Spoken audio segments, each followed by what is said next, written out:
বামুটিয়া বিধানসভায় উত্তর লক্ষ্মীলুঙ্গা গ্রাম পঞ্চায়েতের অন্তর্গত লক্ষ্মীলুঙ্গা এবং তুফানিয়া লুঙ্গা চা বাগানের পানীয় জলের উৎস অর্থাৎ মিনি ডিপ টিউবওয়েল বা সাবমার্সিবল বিকল হয়ে আছে, কিন্তু মেরামতের কোনো উদ্যোগ নেই সংশ্লিষ্ট দপ্তরের।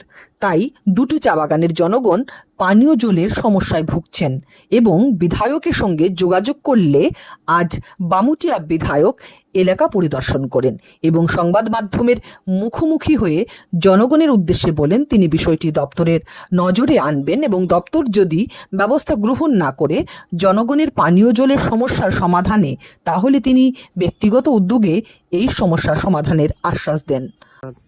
উত্তর লক্ষ্মীলুঙ্গা গ্রাম পঞ্চায়েত অন্তর্গত তুফানিয়া লুঙ্গা চা বাগানে দীর্ঘদিন যাবৎ এলাকার যে পানীয় জলের উৎস, যারা পানীয় জল সংগ্রহ করেন মিনি ডিপ টিউবওয়েল বা সাবমার্সিবল, দীর্ঘদিন যাবৎ এই এলাকার দুটো সাবমার্সিবল নষ্ট হয়ে আছে, কিন্তু ঠিক করার মতো কেউ নেই। এলাকার পঞ্চায়েত আছে, মেম্বার আছে, কিন্তু তাদের কোনো হেলদোল নেই।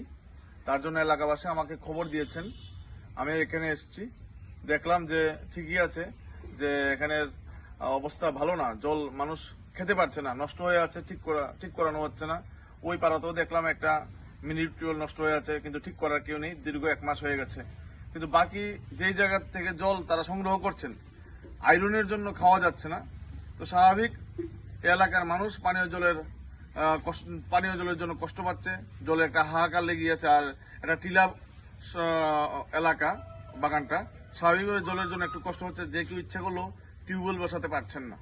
তো স্বাভাবিক আমি আজকে এসেছি, আমি এই সাবমার্সিবলগুলা ঠিক করার জন্য আমি দপ্তরের নিকট আবেদন জানাবো। আর যদি দপ্তর সেক্ষেত্রে উদ্যোগ না গ্রহণ করে, আমরা ব্যক্তিগতভাবে এটা ঠিক করে দেব। Bureau report, studio Tripura.